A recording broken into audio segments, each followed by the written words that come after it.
This is the newest lifestyle projector from BenQ called the GP520, and right out of the box the first thing that surprised me was just how bright it is for both an LED light source and such a small package. I'm going to show you the demos, discuss the specs, installation options, pros and cons, as well as pricing, so stay tuned. So while you watch the quick unboxing, let's jump into the specs of this new projector. It has a 4K LED display boasting over 30,000 hours, an aspect ratio of 16:9 and 2600 ANSI lumens, which was kind of surprising considering it's an LED light source, and I did notice right away just how bright it was when I switched it on for the first time. The reported contrast is 200,000 to 1 with LED dimming, and the in-picture contrast was not too bad, but there are a few tricks needed to bring out the best result, which I'll cover off later. Again, one of the biggest gripes with these lifestyle projectors is no optical zoom or lens shift, but I do know that would significantly add to the cost, so you will need to place the projector perfectly if you don't want to use any keystone. There is also an 81% coverage of the DCI color space and 98% with Rec 709, and I can certainly say that the colors on this projector are very nice indeed, very natural and BenQ-like. However, it is missing all of the fancy BenQ menus for the color controls. The dimensions are 243.1mm wide by 151mm high and 225mm deep, and weighs in at only 3.7 kilograms, so you can easily hang it from a 1/4 inch single thread in your ceiling without any issues. It comes with a power brick, so you will need to find a place to hide it if you do ceiling mount it, and that also helps to keep the weight of the projector down. There is support for HDMI 2.1, although 4K 60Hz only, with HDCP 2.3. There are a number of inputs and outputs to support a range of playback and audio options. The remote is not backlit, but one thing that really impressed me was just how punchy the interface is, and the tactile buttons on the remote allowed for very quick pressing and navigation, which is something that usually bothers me having to slow down my presses. This one is actually really good. I just wish it was backlit. Another bonus with this model is that you get the full Google TV, which unlocks all of the features like 4K Netflix, and the processor in this projector is pretty powerful as there is no lag when you're scrolling around the interface. As a lifestyle projector, I think BenQ put some focus into the interface so that people wanting to move the projector around can use it as an all-in-one device. In my setup, I am connecting it to my 7.2.4 speaker system with a receiver, which in my opinion is the best way to enjoy your movies and TV shows, although the options are there if you don't have this kind of setup. There are also two 12-watt speakers, so decent enough audio if you want to put the projector up against the wall instead of the screen, and if you don't have a speaker system. However, it does support eARC if you do. There are a number of ways that you can install this projector, as there are a lot of auto adjustment features available where you can aim it at the wall and it will adjust the image to suit the environment.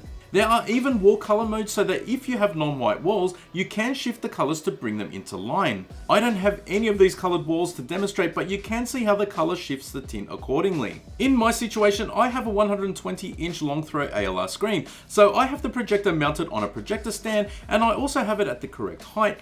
Almost. I did have to keystone it in a little because there is no lens shift, so it is nice to have that option. There is also an autofocus and also an auto correction option so that if you move the projector, it will try and re-grab the correct aspect ratio. In my case, because I have a black wall, the projector couldn't find the edges of my screen, so I was able to just manually keystone it into the edges. It was a very simple installation, and within a few minutes I was up and running.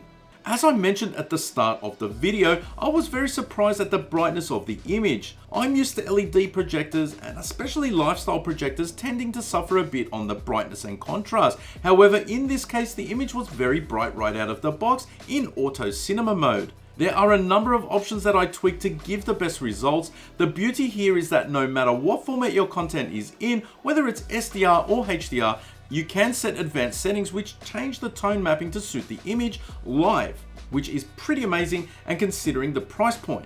Under advanced, you will have adaptive LUMA, which I set to the highest value. Local contrast, which I also set to the highest value. DNR or digital noise reduction, you can adjust to a setting that suits you. Medium is fine.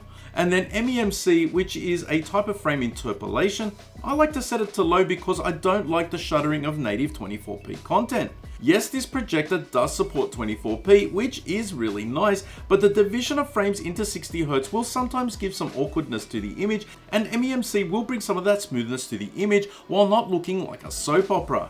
As you can see from the demos, there really is an improvement in the in-picture contrast with those settings enabled, and while there aren't many advanced tone mapping features, to be able to get this with a lifestyle projector is pretty amazing in my book. This is only possible with their LED dimming, and this feature I know from other projectors is going to be something more common in the future to really give the impression of deeper black levels, and BenQ have really nailed it with this projector. One of the things that always impresses me about BenQ is their color science and just how natural the colors and the tone mapping is in all of the modes right out of the box. You can only adjust the gain in the color temperature settings, so I think it is best to just leave it as is, because without the offset there is very little ways that you can tune it properly, and to be fair, it really just didn't need it. There are no color controls or the additional BenQ menu options that come with their higher end models, and in a way it was just kinda nice to turn it on and use it. I didn't feel a burning need to adjust anything when it came to the colors. The blues and reds were very nice, and in the movies I was demoing, the image was so sharp and clear, I felt that I was watching a much more expensive projector than I was. You can see the combination of good perceived contrast through the adaptive LUMA control, and the higher brightness of this light source really renders an amazing image on my ALR screen. There was also no rainbow effect or speckle that you do get with laser projectors, and that instantly made the image sharper and clearer and more enjoyable. There is support for 3D, although there is no way for me to demonstrate this to you. It is there, works as expected, and I felt that it was pretty tight and punchy on my 3D movies that I haven't watched through my Zidu media player. There is also a gaming mode, and on the fast-paced car sims I was using to demo, I felt that there was enough responsiveness to get by. However, I don't know about competitive gaming, as you may need less input lag, which is reported at 17.9 milliseconds. This is not super high, but it's also not quite low, which is around the accepted 4 milliseconds for competitive gaming. Still, it worked really well, looked nice, and was super immersive for gameplay. Take a look at some of the movie demos I've put together to demonstrate the performance of the GP520. I used my Zidu Z9X Pro media player for the 4K UHD source content, so it's as uncompressed as you're going to get, and in my opinion the image is just insanely good considering the price point of this projector. So let's discuss the pros and cons. For the pros, we have a small, lightweight projector that is easy to install and position. It comes in at a great price at only 2,199 Australian dollars or 1,499 US dollars, which is incredible considering the quality of the picture. Easily the best projector at that price point that I've reviewed in a very long time. We also have some control over the tone mapping, which is again unheard of in a projector of this price point. Simply adjusting the adaptive LUMA and local contrast allowed me to bring out all of the detail in the darker scenes, and the difference there is night and day. The installation options and the automatic setup is also pretty cool to have and will allow for a mobile setup if you need to move it around. On the cons, the lack of lens shift and optical zoom is for me a big problem with all projectors, not just this one. However, you can digitally zoom the image down. You will see the grey light bars all the way around the screen, so optical zoom and shift would really open this up to more people. However, it would also not cost $1,500, likely closer to $3,000 or more, as lenses and motorized optical blocks are very expensive. Outside of that, I don't see many other cons because I think, to be fair with its price point, this projector absolutely punches above its weight, and when I unboxed it I was not expecting to get this level of performance from such a tiny projector. This isn't a sponsored video, and I would like to thank BenQ for sending the projector in for the review, and guys, if you have any questions at all, please drop them down below and I will be sure to answer them.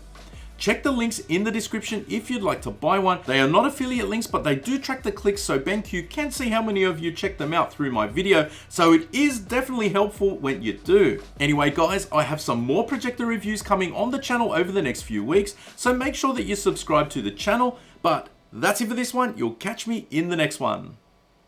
Bye for now.